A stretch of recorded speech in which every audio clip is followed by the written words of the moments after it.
Hello everyone, welcome back to Shamima ma'am की class.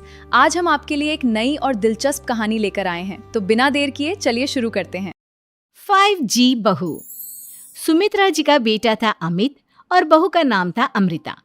Sumitra जी की बहू की बातें सुनकर ऐसा लगता था कि जैसे वो बहुत इंटेलिजेंट है, क्योंकि उससे कभी भी कोई भी सवाल पूछो फट से जवाब दे देती थी।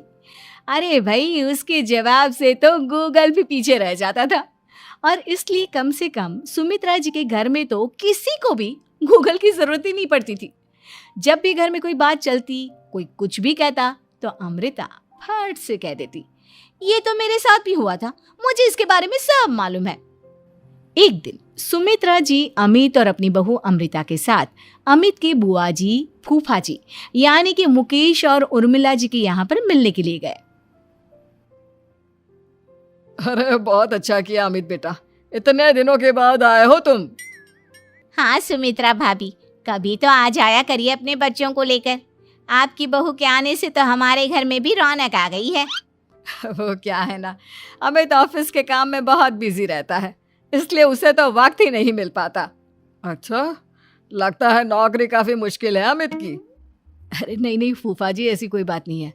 आप तो जानते हैं ना प्राइवेट जॉब में कितना काम होता है। अरे कोई समझे ना समझे, मुझे तो पता है प्राइवेट नौकरी में इतना काम करना पड़ता है कि इंसान की आफत आ जाती है। लेकिन बेटा, तुमने तो कभी जॉब की ही नहीं, तुम्हें कैसे पता? अरे जॉब नहीं की तो क्या हुआ मम्मी जी, सब जानती हूँ मैं। सबसे पहले ऑफिस में जाओ, वहां पर अपनी एंट्री डालो, उसके बाद दिन भर सिस्टम पर बैठकर काम करो। चारों तरफ कैमरे लगे होते हैं, आप अपनी नजर इधर की उधर नहीं कर सकते। उसके बाद दिन भर बॉस की चिक चिक सुनो, वो अलग से। यही सब होता है, मुझे ना सब पता है। अरे बहू रानी तो काफी इंटेलिजेंट है, हर बात की खबर है इसको। थोड़ी देर बाद, अब देखिए सुमित्रा भाभी, इतने दिनों के बाद आई हैं आप, खाना खाकर ही जाना, ऐसे तो मैं आपको जाने नहीं दूंगी। वैसे बुआ जी, खाने में क्या बनाया है? वो क्या है ना बेटा, आज तुम्हारी बुआ जी की तबीयत थोड़ी ठीक नहीं थी, इसलिए हमने सोचा कि जब तुम लोग यहाँ आ जाओगे तो बाहर से खाना मंगवा लेंगे और साथ में बैठकर खाएंगे। लेकिन बस प्रॉब्लम इतनी सी है कि मुझे बाहर से खाना ऑर्डर करना नहीं आता। सोचा जब अमित आएगा तो उसी को बोल दूंगी।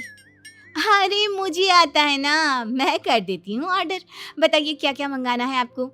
इटालियन, कॉन्टिनेंटल, इंडियन, पंजाबी, सब पता है मुझे। क्या बात है बहू, क्या घर में भी खाना रोज बाहर से ऑर्डर करती हो? अरे नहीं बुआ जी, ऐसी कोई बात नहीं है, बस मुझे ना सब पता है। कोई बात नहीं अमृता, मैं अपने फोन से ऑर्डर कर देता हूँ। अरे क्या बात है, आजकल ऑनलाइन डिलीवरी पर कोई ऑफर नहीं चल रहा है, वरना काफी पैसे बच जाते हैं। कैसी बात करते हैं अमित, मैं कह रही हूँ ना मुझे सब पता है। मुझे एक बहुत अच्छा ऑनलाइन डिलीवरी वाला मालूम है, जहाँ पर 50% ऑफ मिल जाएगा। और आज तो वैसे भी फ्राइडे है ना, फ्राइडे को तो उस पर 50-70% ऑफर मिलता ही मिलता है। अरे क्या बात है, इसके बारे में तो मुझे पता ही नहीं था। अरे बेटा, जिस चीज के बारे में किसी को पता नहीं होता, हमारी बहू को पता होता है। एक काम कर, तू उसी को ऑर्डर करने दे। क्या बात है अमृता बेटा, तुम तो बहुत इंटेलिजेंट हो, सब कुछ जानती हो। कुछ दिनों के बाद सुमित्रा जी की कुछ सहेलियां उनसे मिलने के लिए आती हैं। अरे सुमित्रा बहन कैसी हो, बहू कैसी है तुम्हारी? अरे पूछिए मत, बहुत इंटेलिजेंट है मेरी बहू, सब कुछ जानती है। क्या बात है, बहू के आने के बाद तो औरतें दुखी हो जाती है, लेकिन तुम तो बहुत खुश लग रही हो। वो क्या है ना, मेरी बहू है ही इतनी अच्छी। अरे तो बुलाओ ना, हमारे साथ बैठेगी, बातें करेंगी तो हमें भी अच्छा लगेगा। सुमित्रा जी अमृता को बाहर बुलाती हैं और उसके बाद सब लोग बातें करने लगते हैं। क्या बताऊं, कुछ दिनों से घुटनों में इतना दर्द हो रहा है कि चला भी नहीं जाता। अब बुढ़ापे में तो ये सब चलता ही रहता है, क्या कर सकते हैं। आंटी जी, आप योगा करिए, योगा और साथ में ना काले तिल खाया करिए, आपके घुटनों का दर्द भाग जाएगा। लेकिन तुमको ये सब कैसे पता बेटा? अरे मेरे भी घुटनों में दर्द होने लगा था, मैंने योगा किया और काले तिल के साथ गुड़ मिलाकर उनके लड्डू बनाकर खाए, एकदम ठीक हो गए हैं मेरे पैर। अमृता, ये तुम क्या कह रही हो? इतनी कम उम्र में तुम्हारे पैरों में दर्द कैसे हो सकता है? अरे मम्मी जी, सच कह रही हूँ। एक बार अगर कोई ये नुस्खा अपना लेना बस मजा आ जाए। ठीक है बेटा, अगर तुम कहती हो तो मैं ये करके देखती हूँ। मुझे सब पता है आंटी जी, ये मेरे साथ हो चुका है, इसीलिए तो बता रही हूँ मैं आपको, ऐसे नहीं बताती किसी को। कुछ दिनों के बाद अमित अमृता को अपने दोस्तों के साथ घूमने के लिए ले जाता है। क्या यार, क्या जिंदगी हो गई है। सारा दिन ऑफिस का काम करते रहो, अपनी हेल्थ पर तो ध्यान ही नहीं दे सकते। अरे क्यों नहीं दे सकते अपनी हेल्थ पर ध्यान? सब दे सकते हैं। इंसान चाहे तो कुछ भी कर सकता है। क्या बात है भाभी, आप इतनी श्योरिटी के साथ कैसे कह सकती हैं? अरे आजकल ना एक से एक एप्लीकेशन है मार्केट में, और जानते हैं उसमें कुछ एक्सरसाइज तो ऐसी बताते हैं जिन्हें आप अपने ऑफिस में बैठे बैठे, मेरा मतलब लैपटॉप पर काम करते करते भी कर सकते हैं। अमृता, ऐसी एक्सरसाइज के बारे में तो मुझे भी नहीं पता था, तुम्हें कैसे मालूम? अरे मुझे सब पता है, हर चीज की खबर रखती हूँ मैं, जानते हैं ना आप। लेकिन ऐसी कौन सी एप्लीकेशन है और ऐसी कौन सी एक्सरसाइज है भाभी? एक मिनट, मैं आपको अपने मोबाइल में दिखाती हूँ। अरे वाकई में भाभी तो सही कह रही हैं। देखो यार, इसमें कितनी अच्छी एक्सरसाइज दिखाई गई है। अपनी चेयर पर बैठे बैठे एक्सरसाइज भी कर लो, काम भी और हेल्थ भी। वाह भाभी वाह, मजा आ गया। लेकिन अमृता, तुम्हें इस बारे में कैसे पता? अब मेरे साथ जो चीज हो चुकी है उसके बारे में तो मुझे पता होगा ही ना अमित। मतलब तुम कब ऑफिस में काम करने गई जो तुमने ऑफिस करते करते एक्सरसाइज की? मैं जो किचन में काम करती हूँ अमित, घर के काम, वो किसी ऑफिस के काम से काम है क्या? बस मैं भी वो सब करते करते इनमें से कुछ एक्सरसाइज ट्राई कर लेती हूँ, इसीलिए मुझे सब पता है। सही है यार, तुम तो बहुत इंटेलिजेंट हो। कुछ दिनों के बाद ये क्या है? एक दोस्त ने मेरे साथ एक मजाक किया है, लेकिन समझ में ही नहीं आ रहा। अरे बेटा, तो अमृता से पूछ लेना, उसके पास कोई ना कोई जवाब जरूर होगा। ठीक कहती है मम्मी जी, मैं सब जानती हूँ।